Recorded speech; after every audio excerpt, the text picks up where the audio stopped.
This is going to be a short guide about Venomancer, also known as the Shawl Deathbringer, I believe.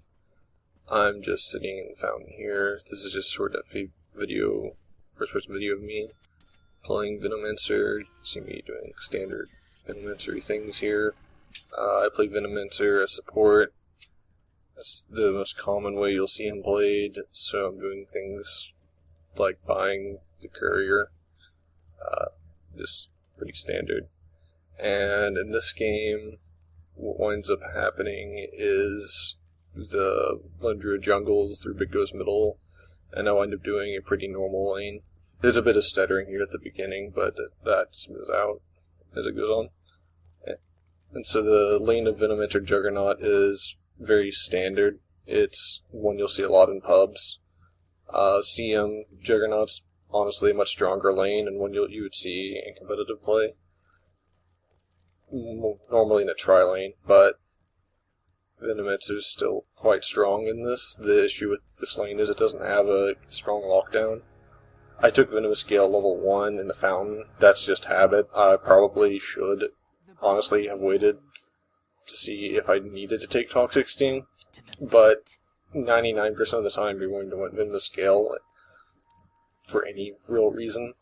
I fail the block here because, well, I'm still used to blocking safely. I'm just used to not blocking and having the, or whenever you block, in the 6.79 changes, the creeps move way out like this.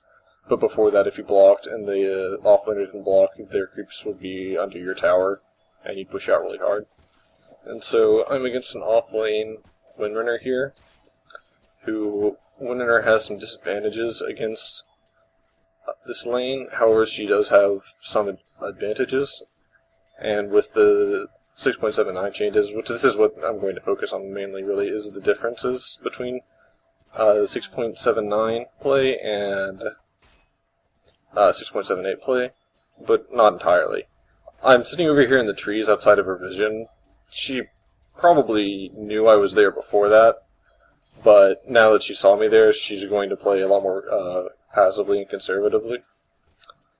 And, I mean, there was no point in hiding there anyways, because, well, there I go, screwing up a creep asset, but because the creeps were going to give her vision of that little cranny there.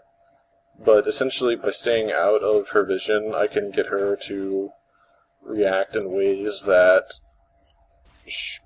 as long as she does not have wards on her. Yep, and if you'll notice, she's over here trying to do something. The sound in the video is a bit off for a few seconds, but basically I'm just trying to keep her from interrupting the pools, which Lone Druid is doing a few. I believe they're single pulls though, so they don't really matter that much. And then at level 2, I take Poison Sting, which I think Dota 1 is called Toxic Sting, which is a much better name, but anyways. And so I eat through the trees with Tangos, and I'm just doing constant harass at her, because Windrunner's not really a hero who likes to have to trade harass like this. And she didn't have the mana to win run right there, if you were wondering why she didn't just win run away. And at this point, I use a Clarity and level up wards as my third ability, which I could level up after taking a second point in Toxic Sting, but I don't see quite what the point would have been, in a sense, because I'm not leveling quite fast enough, and I'll spend the next, 2 or 3 minutes just, spam right-clicking on the courier trying to bird it, because, well, you can't bird it until the 3-minute mark now. But if I got First Blood, it used to be, the first thing I did, and there we go. As on the support was always just to upgrade the courier. And Windrunner came back up top to say hello, and I'll come back out and say hi again. And so I get some Toxic Stings on her, and I don't blow my Gale because there's no way we could have killed her. Juggernaut was too far away, and even though I have boots, with Windrun, she can outrun my auto attacks and Gale to get in range of the tower. Unless I wanted to dive, and no, I don't really want to dive solo. This is just... There's no point being that insanely aggressive when you're already winning your lane fairly handily. And I'm checking what the other lanes are and their items, that sort of thing right now, just because there's a bit of downtime in the lane, really. And yes, there is an Invoker Bloodseeker lane in bottom. I didn't realize that until later on in the game, but it's... let's just say the opponents did not choose optimal lanes. And since it's the 4-minute mark, I'm going to go check the rune spot. It's actually a bit past the 4-minute mark, but I'm throwing up that plague ward there just to keep up some vision, because I'm a bit afraid of Pudge getting out ganks.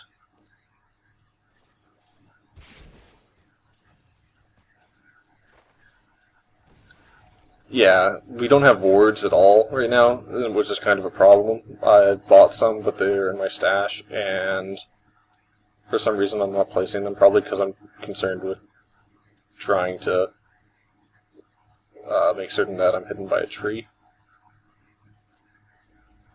But I'm bringing them out and a smoke, so what I'm going to try and do with the smoke is make use of the very powerful slows that I have, and gank Pudge middle, because Pudge is not a weak middle exactly, but he is not a hero who can deal with ganks especially well. And his biggest Pudge's worst nightmare essentially are opponents who ward very well, and that's pretty much it. Just people who keep up good wards and prevent you from getting to them. And the reason why I ran behind the tower to smoke right there is because certain common wards would spot you if you warded right behind your tower or in front of your pull spot or even in the jungle. And so I'm using... I'm throwing a plague ward up there even though I'm smoked up, just so that I don't blow my smoke for no reason. And now I'm going to go mid with the smoke, and that lets me get in close up to the Pudge, and I don't know what to say on that, but it worked out. So I'm now level 5, which means I have 3 points in wards, which is, I consider to be the minimum for pushing with wards. If you're doing a push, you can always throw down even level 1 wards, they'll speed it up some, but that's if you're doing like a 3+ man push, because really a 1 or 2 man push, except with 1 or 2 heroes, is not going to succeed with just a Venomancer paired with them, except it's very slowly, and in those cases generally you're going to need to save your mana anyways. And since Rubik's dead, I'm just sort of sitting mid, soaking up experience. Or to say Venomancer, since Rubik's dead, I'm sitting mid, soaking experience, and I make a mistake there by just sitting still, and the Pudge notices it and just hooks me and kills me. And while I'm dead, what I do is I look around at the opponents. Just because you're dead doesn't mean you aren't doing anything.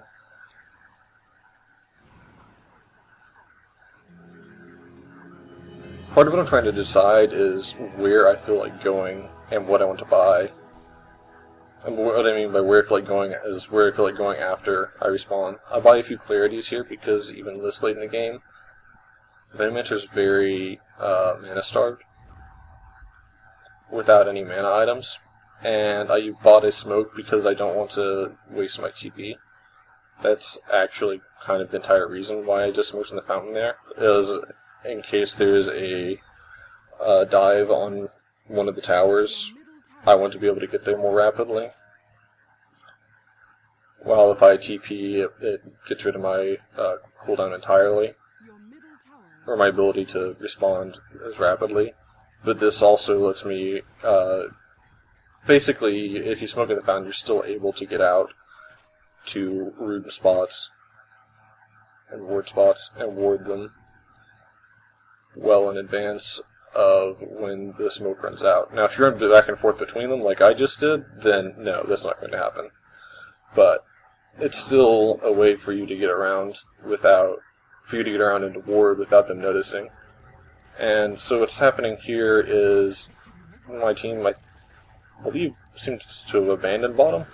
Yeah, there's a Bloodseeker, and he just runs up, and I don't need to move or anything. But if he hadn't ruptured me, there's a very high chance he would have died, because I could block him with wards from running effectively. Which I'll probably do that. I do that later in the video. You'll see some of that. You just threw down a ward in front of he was trying to run away, and basically it's like throwing down a single melee creep or tree in front of them. They have to run around it. It's really annoying. But I'm down here farming away basically because, well, I don't have a teleport scroll right now, and I think it's still been cooldown even if I did. And I'm trying to farm up. Well, and they're actually pulling, which is, I thought was interesting, because Venomancer is a pushing hero, you know.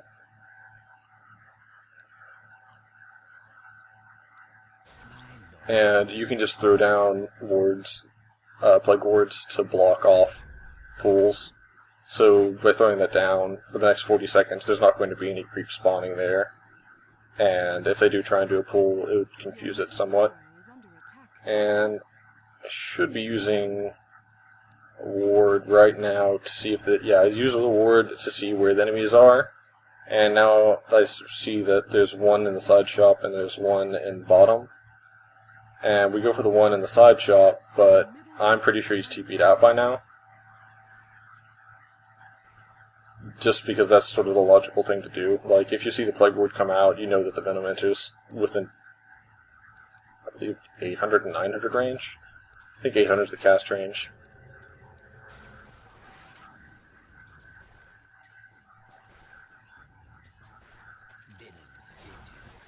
And at a certain point here, I make the decision to stay bottom and split push because they don't have anyone who can deal with my split pushing right now.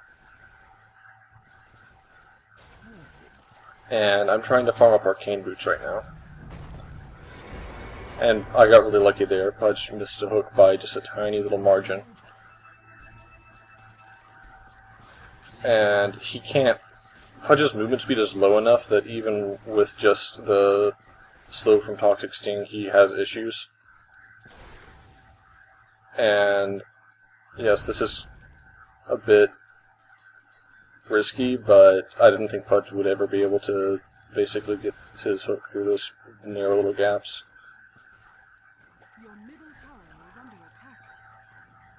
And the Plague Wards are just wearing him down. Like, that's the big strength that's been added to Venomancer with the patches. Those Plague Wards wreck heroes who just stand in them now. And now I've picked up my Arcane Boots, and I'm going to just sit here and push, basically. Because it forces them to respond in some way or another. You have to manually micro the wards. That's what I just did there. Yeah, and there I'm blocking them off with a ward. But if you throw down a ward by a hero and a creep, a lot of times the ward will target the creep instead of the hero. But you can manually select the ward and have it attack them, and that'll get off the slow and force it to just stay attacking them. And you can control click on your wards, just like all of them, to focus fire them more effectively. That's, I mean, if you've played Warcraft 3, StarCraft 2, StarCraft 1, Brood War, what have you, that's pretty standard. Just control click on unit type, select all units of that type. And I'm honestly kind of surprised that no one's responded to this yet. So I just sort of sit and respond. And I sit here and deliberate this for a second, but I decided to go ahead and go with the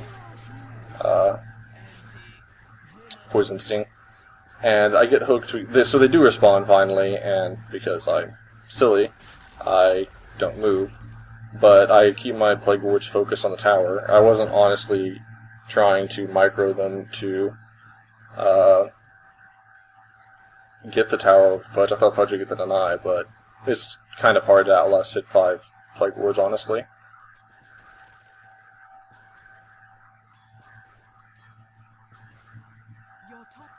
Yeah, and there was kind of an odd thing there where HUD just randomly threw out a hook towards a plague ward with all the enemies missing on the map, so I don't know why I did that. It's nice. 6.79's been nice as a support because you can get away with some very lazy tactics. Like, honestly, I've put up like one set of wards all game, but it's lasted for quite a long while. Okay, here's a bit of lag. There we go. The lag comes in now because the way I recorded this.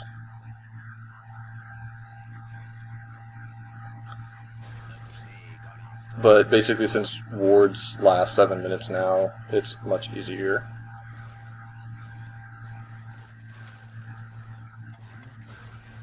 And my ult's on cooldown here, so there's an interesting sort of dilemma, which is if I go top, I'm not going to be incredibly effective, even though the rest of my team's up there, because my ult's on cooldown for 30 seconds, and that's the majority of my usefulness in these fights is from my slows. My slows and my ult. That's where my major damage will come from my ult, and the plague wards will do sustained damage if you have a ton of them thrown up.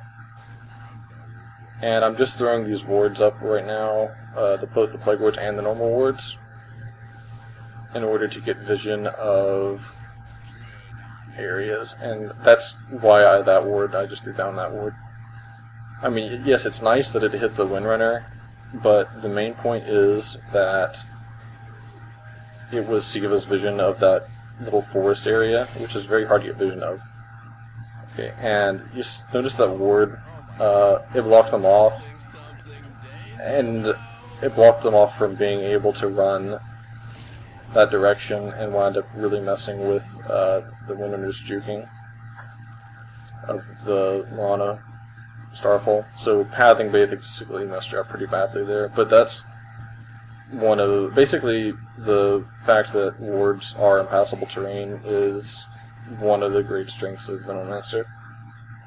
Now the build I'm doing, I don't know if I quite agree with it item-wise or skill-wise, but it works out fairly decently for most games. It just really comes down to the timing on it.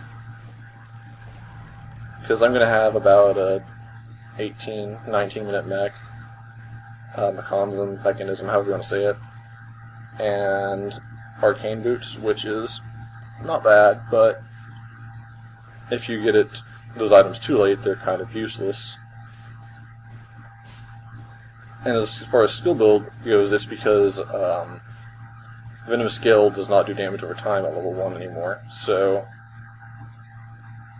also Poison Sting no longer disables Blink Daggers or HP pots or any sort of regeneration or bottle charges, which before it only, that sounds like a large change, but before it actually only ever negated those if you had level 4 of it, except for the Blink Dagger. I'm pretty sure it disabled Blink Dagger with just like 1 point in it. And your wards will still always disable because they deal physical damage type. And this Invoker...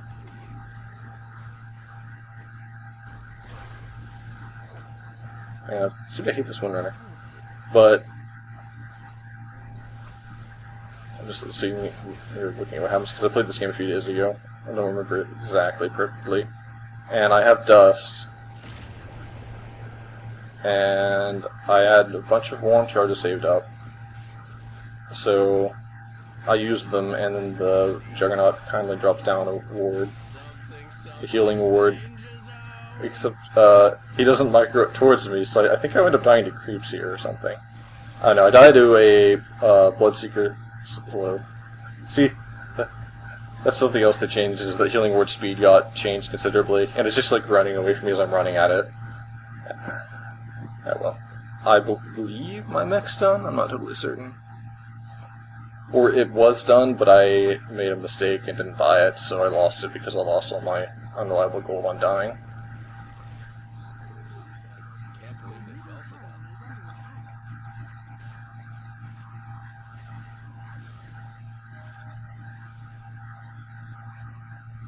And I think at this point I was like, oh right, random announcer packs. And I was like, whatever, I'll go back to that. Because cosmetics are what this game's really about. And I looked and noticed that there's a Radiance recipe on the courier. And I bought a smoke before I died, and since me and Marana were both there, I decided to go ahead and just use it for both of us. And this is something else I noticed, was that that tower bottom is at 103 HP, which means that it can be denied. Now, I don't have to be there to deny it, I can just go on a ward and have the ward deny it. And by doing that, I don't have to break smoke. And I wasn't quite certain if the Plague would do that much damage, but it did. Sorry to ruin the suspense there. And so I run through, and me and Rubik decide to go ganking. And Earthshaker knows he's dead. He doesn't try and do anything. He just whacks on a Plague Ward. I think he didn't cast Fissure because he was afraid of Rubik stealing it. Because right now, what Rubik has is Ghost Walk, which is not exactly the scariest spell.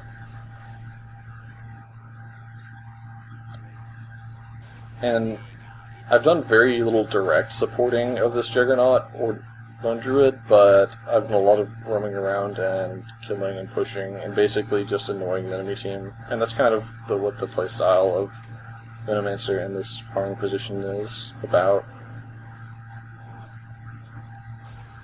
You can also have a pretty strong team fight presence if you don't use your Poison Nova on single targets all the time, which, I mean, I did do this game. And it's not always a bad thing, you know, it's... If it gets you a kill, go and do it. It's just that without your Poison Nova, you are not a huge asset in a team fight without a mechanism or something. And I wind up picking up my mech right as Rubik was low, so it was a 21-minute mech.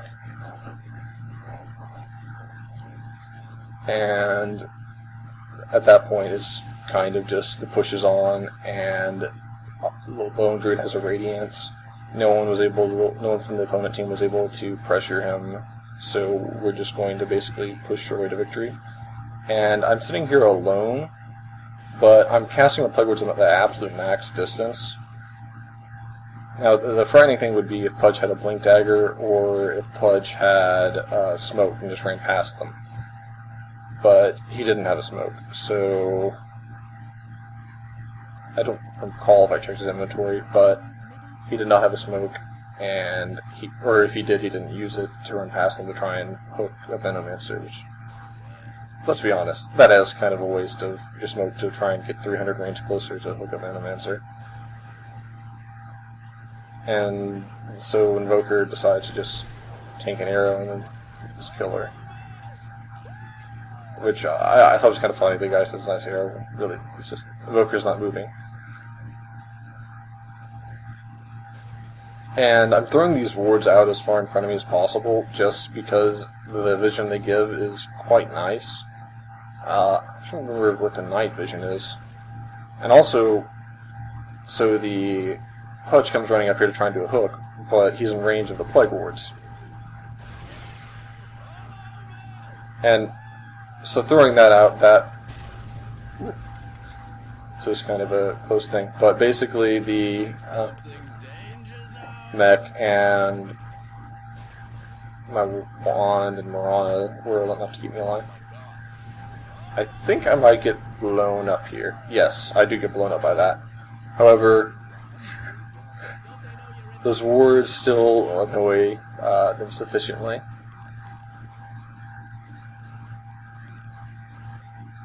And so me and Marana successfully just took out 3 of the opposing team.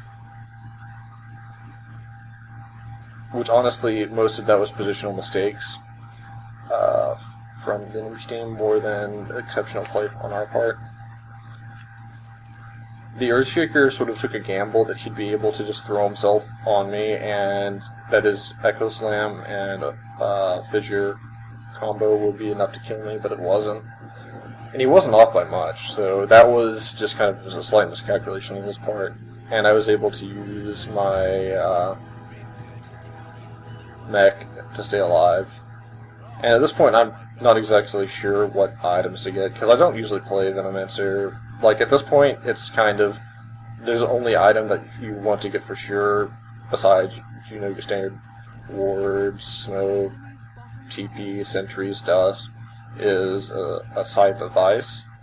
And there's not, I don't feel like this game's gonna like last that long, and I notice we don't have an urn, so I buy one, even though I honestly, my inventory's kind of cramped.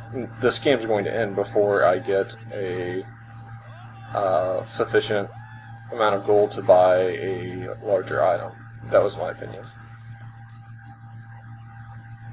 And urn's a very powerful item for trying to do these kind of end pushes, or really any pushes. It's just good in the push scenario because of the heal. And it got us nice buff in 6.79 as well, lowering the cooldown on it.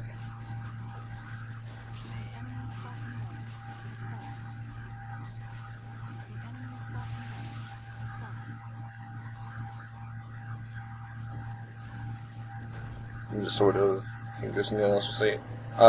If you're trying to push high ground, what's commonly said is that you need a mechanism, a pipe, and an Aegis to be guaranteed of getting something done. But that really just comes down to what items does your opponent have. Now, level 4 Plague Wards you can throw down in range of a tower, because they'll take, I believe, 3 tower hits from everything except for a tier 3 tower, I want to say. Maybe, they might take 3 from the tier 3 even. But they can take basically an extra 1 even from a tier 1 tower than a level 3 Plague Ward does. And these Plague Wards just are annoying, because you can see him from his hook. Like, you can see him from his hook range, essentially. They have a sight range of 1200 and a cast range of 900 during the day, and Pudge's hook range is something like 1430, 1474 or something strange. Meteor hertz. That's my commentary there. And I didn't use my dust. Someone else had a dust, so. But I'm establishing a ward field here, and after it gets strong enough, the idea is just push up. I made a mistake there, because what I was trying to do was throw the ward on the high ground to get vision. And now I'm blocked off. That was almost a fissure that blocked me off perfectly, but if you'll notice, it's just about 2 or 3 pixels too short. I know, I'm so dead. But regardless, you just sort of, at this point, this is just like any pub game. You're just killing their buildings or farming their wealth. Which one of those will usually result in you winning, and the other one will still usually result in you winning, but makes the game last a lot longer, so you get more cosmetics. But it's also kind of boring to farm someone's fountain. That's just my opinion, so I don't do it that often. Unless I'm Timber Saw. Now, Rubik here is going for an Aghanims, but there's not much more to say about item choices, etc., because this was not a close game at all. It's just sort of going over some of the basic techniques of playing Venomancer. And there I buy my ultimate orb in preparation for a scythe that I know I'm never going to get. Ghost Scepter wouldn't have been an especially effective item in this game because the opposing team is almost entirely magical or pure damage.